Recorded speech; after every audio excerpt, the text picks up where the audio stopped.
La información, no sé si quiere hacer un comentario respecto a este tema, porque ya está con nosotros aquí en los estudios el congresista Alejandro Cabero de Avanza País, a quien le agradecemos haber aceptado la invitación. ¿Qué tal? ¿Algún comentario respecto de la situación de la señora Karp? Bueno, evidentemente es una negligencia terrible de la Fiscalía que la señora Karp se haya fugado de esa manera a Israel, porque si bien ha sido un logro que la Fiscalía haya podido traer al expresidente Toledo aquí para que responda, la principal cómplice, quien tiene toda la información y además el dinero, era la señora Karp. Entonces ella fugándose a Israel obviamente dificulta el proceso contra el señor Toledo. Como bien ha dicho en el reportaje, ella se va a dedicar a petardear el proceso, probablemente, a ocultar la información que pueda haber del proceso. Y si la Fiscalía no es capaz finalmente de hacer una acusación sólida, el señor Toledo podría finalmente no ser condenado. Pero la señora Karp no estaba dentro de la investigación de la interoceánica. Lo que ocurre es que en realidad la coima en la interoceánica es donde se compra, primero que nada, la Casa de las Casuarinas, la oficina en Surco, la principal testaferro de la pareja Karp, de donde se usó la plata de la corrupción, era la mamá de la señora Karp. Entonces, eso es Ecoteva. Por eso, pero Ecoteva es donde se usa la plata de la corrupción, que era la interoceánica. O sea, todos están conectados, evidentemente. ¿Dónde más se usó el dinero de lo que recibió los 35 millones? ¿En qué se usaron si no fue en las casas que compró con la señora Karp? Bueno, más allá de la confusión o no de procesos, el tema es que la realidad es esa, ¿no? Se nos fue de las manos y se fue frente a nuestras narices. Metámonos de lleno a varios temas, porque hoy el Congreso de la República ha hecho noticia y no por cosas buenas. Empecemos por las billeteras, que me parece que eso es lo que hemos comentado al inicio. Sí. Rápidamente, a ver, ¿era necesario este gasto de las billeteras para condecorar a las congresistas mamás? A ver, yo creo que en realidad no hay nada que pueda ser malo o bueno con la gente de agasajar a una madre. Yo creo que las madres en el Perú están efectivamente para ser agasajadas. Me parece terrible, como has mostrado en el reportaje, por ejemplo, que la presidenta Dina Boluarte, en un homenaje a las madres en las ciudades comunes... Déjame terminar. Son 5 congresistas mochasueldos que han recibido una billetera de 300 soles. Déjame terminar. Eso no tiene nada que ver. Están todas sometidas a ética, probablemente también desaforadas. Pero eso no tiene nada que ver con que el Parlamento no pueda hacer un homenaje a las madres. Pero lo pueden hacer de otra manera. Dicho sea de paso, se han jactado de tener una austeridad institucional que cuando ven la oportunidad de hacer un gasto absurdo, lo hacen. Claudia, lo que está ocurriendo es que hay cierta prensa que está buscando al Congreso como si fuese una piñata. Tú has puesto a investigar cuántas regalos, rosas, gollerías han dado otros ministerios. ¿Cuánto ha costado el evento? Pero es que, ¿sabe qué, señor Cabero? El tema es que costado el evento de Dina Boluarte, por ejemplo? Para no faltarle respeto a la gente que nos está viendo. El tema es que usted siempre quiere compararse con lo que otros también hacen mal. Y ese es el problema. Una institución como el Congreso no puede estar comparándose con, o sea, la frase, los pecados de otro no hacen santo a otro. Es que no me parece realmente, no me parece algo condenable hacerle un homenaje a las madres por su día. ¿Por qué no un homenaje, no sé, dentro del pleno, 5 minutos? Yo estoy absolutamente convencido que si les hubiéramos regalado un ramito de rosas que valdría 5 soles, la prensa igual hubiera criticado, porque la finalidad acá no es si costaba 1 sol, 2 soles, 3 soles. Aquí la prensa no tiene nada que ver. La finalidad es criticar y dañar la imagen de un parlamento. Dañan solo, señor Cabero.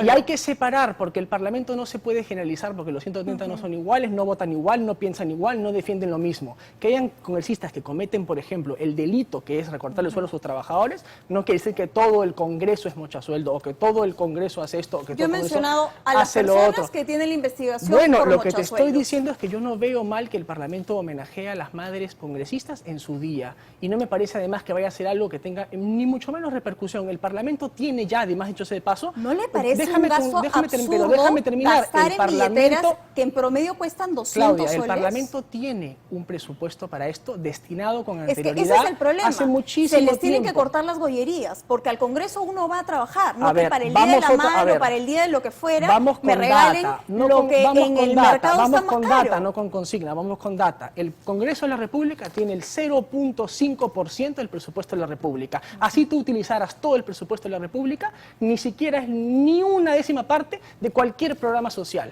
Entonces, realmente, esa afirmación es absolutamente demagógica y populista. No tiene nada que ver con la situación que hemos puesto con Claudia, el tema de las porque si ustedes billeteras. pusieran el foco... Y le pido no gritar, porque no es necesario que esté gritando. Si ustedes pusieran el foco, por ejemplo, en lugar de esto de aquí, que me parece que no es absolutamente relevante en la circunstancia que vive el país, pero ustedes piensan que sí lo es. Exacto. No he escuchado a las mamás diciendo que no tienen que comer, que no tienen trabajo, que han recibido Lo que un pan y ocurre, no sé Claudia, qué, es que y usted claro, no ha visto, les llega la usted lo noticia no de ha que han visto, recibido usted lo que no una ha visto, billetera de 200 soles. usted ¿Cómo no se seguramente ofenden? como periodista lo que no ha visto es hoy toda la sesión del Pleno, que hemos estado más de 8 o 9 horas hasta venir a su programa en sesión del Pleno, aprobando leyes en favor de los maestros, de los médicos, ¿no?, de la cultura. Hemos reformado la Ley General de Patrimonio, hemos hecho por lo menos unas 7 u 8 leyes en beneficio del país hoy, a las cuales a ustedes simplemente no les interesan. No, algunas declarativas sí, otras no declarativas. Bueno, si y esas ni media línea en el reportaje que hemos visto hoy día. Entonces realmente enfoquemos en las prioridades que el país está esperando que nos enfoquemos.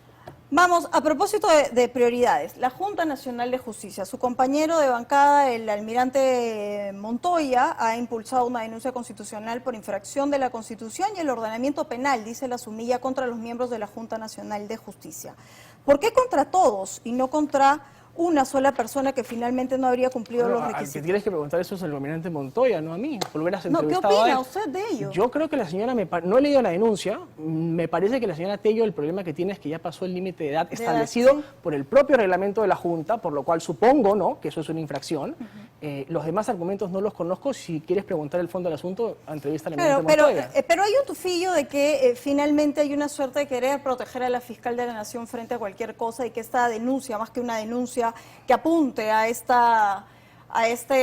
error en el tema de la edad o de las formas o de los requisitos, va más por una suerte de venganza. ¿Usted lo siente así? Yo no sé si eso le llamaría tufillo o no tufillo, no sé qué te refieres con la palabra tufillo. Lo que yo te puedo decir es que hay algunas circunstancias en las que cuando se busca la equidad y la aplicación de la ley, no es blindaje a la fiscal de la Nación. Y de ahí cuando se busca en otros casos, no, lo que quieren es sacar a la fiscal de la Nación. Sí, pero una sola, no 6 personas que integran la Junta Nacional de Justicia. Bueno, ¿No le llama eso a usted la atención? El almirante Montoya tendrá sus razones para haberla presentado. Yo no conozco la denuncia ni te puedo decir cuáles son las afirmaciones que está haciendo hoy el almirante Montoya. Entrevístalo y usted como congresista, su bancada, ¿apoyan esta denuncia constitucional? La subcomisión de acusaciones tendrá que tomar una decisión. Yo tampoco soy miembro de la subcomisión de acusaciones. Tendrá en su momento que la comisión evaluarlo, y si hay fundamento seguramente se procesará como se procesan todas las denuncias constitucionales en el Congreso de la República. Bueno, pero uno no puede mirar aisladamente las cosas que están ocurriendo en el Congreso de la República. Ni sesgadamente tampoco, ¿no? No. ¿Usted está mirando con sesgo la situación? No estoy mirando con sesgo. Creo que hay que mirar con objetividad e imparcialidad.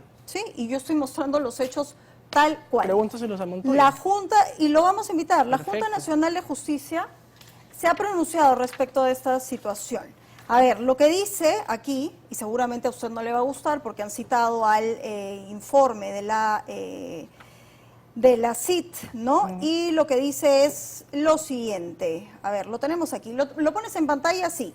Ahí está. En los próximos días deberá votarse una acusación constitucional contra el exfiscal de la Nación. De igual forma se han presentado en el Congreso de la República iniciativas que podrían conllevar el control político de la autoridad del sistema electoral.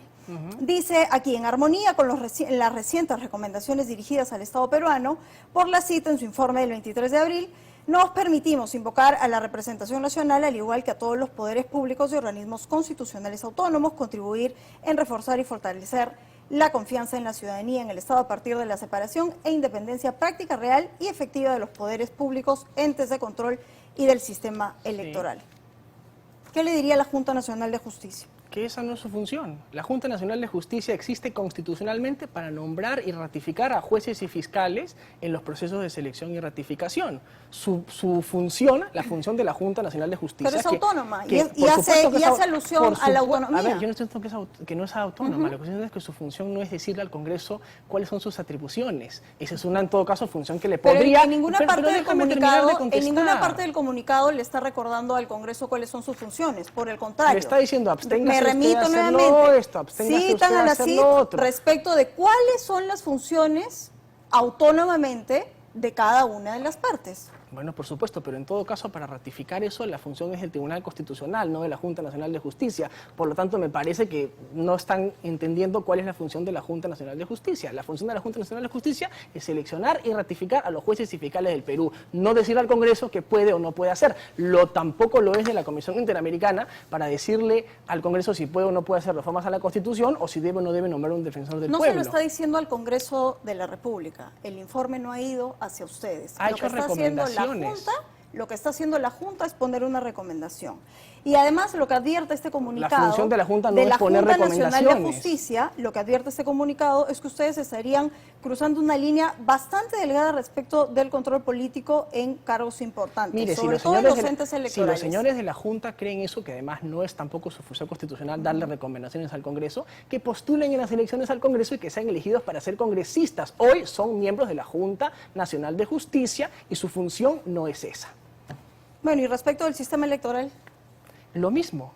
El sistema electoral está supeditado a la Constitución y a la ley. Y la Constitución y la ley se debaten y se deliberan a través del Congreso, en las fuerzas políticas que están en el Parlamento. Y si efectivamente hay un desequilibrio o una intromisión de poderes, entonces dirimirá el Tribunal Constitucional, ¿no? Y nosotros deliberaremos.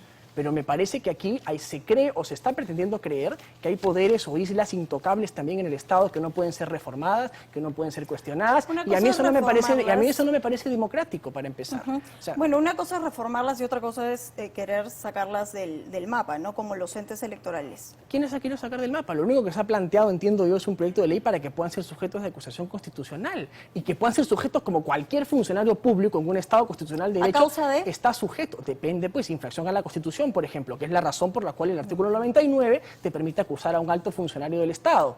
¿O vamos a dejar que ellos puedan infringir la Constitución impunemente? ¿Cuál es el antecedente para que finalmente el Congreso esté impulsando esta reforma en los entes electorales? Puede no necesariamente haber un antecedente. ¿Lo hay? Se lo pregunto. Podría no haberlo.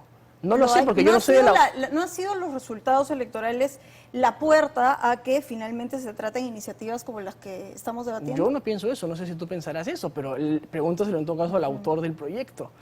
Eso se discutirá en la Comisión de Constitución, si es que vale o no la meditación y la reflexión y la reforma, que los miembros de los entes electorales puedan ser sujetos de acusación constitucional, como son los ministros de Estado, el presidente de la República, los jueces supremos, los fiscales supremos, los congresistas de la República. ¿Por qué no los jefes de entes electorales? Tomando en cuenta, además, hecho ese paso, que el presidente del jurado es siempre un juez supremo. Así está en la Constitución.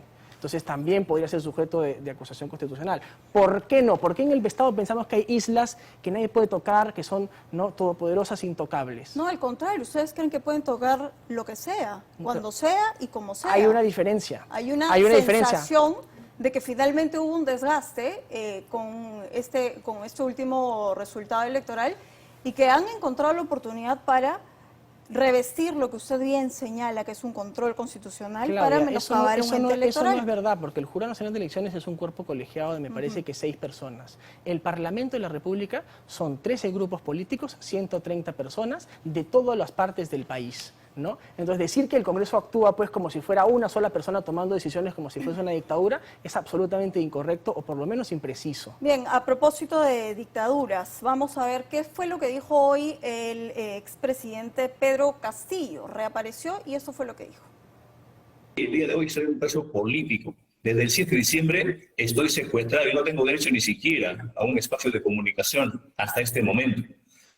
Señor magistrado, yo no me levanté en armas. El día que yo leo ese mensaje, esa proclama, ni siquiera tenía un cortador de uñas en mi mano. No coordiné con nadie. No llamé a nadie específicamente para que se levanten armas. Por eso es que necesito saber cuál es la imputación específica que se me hace el Ministerio Público. El hecho de leer una proclama, dígame usted y todos los que están presentes acá, ¿se ha disuelto el Congreso?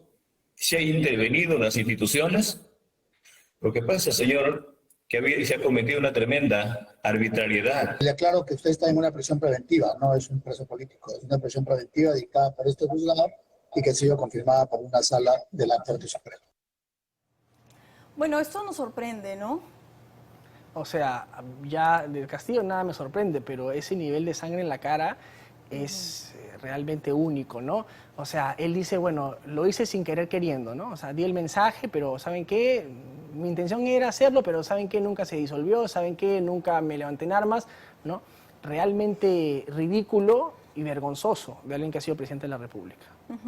Y esto ha marcado un después, no solo en una sucesión constitucional, sino en una agenda.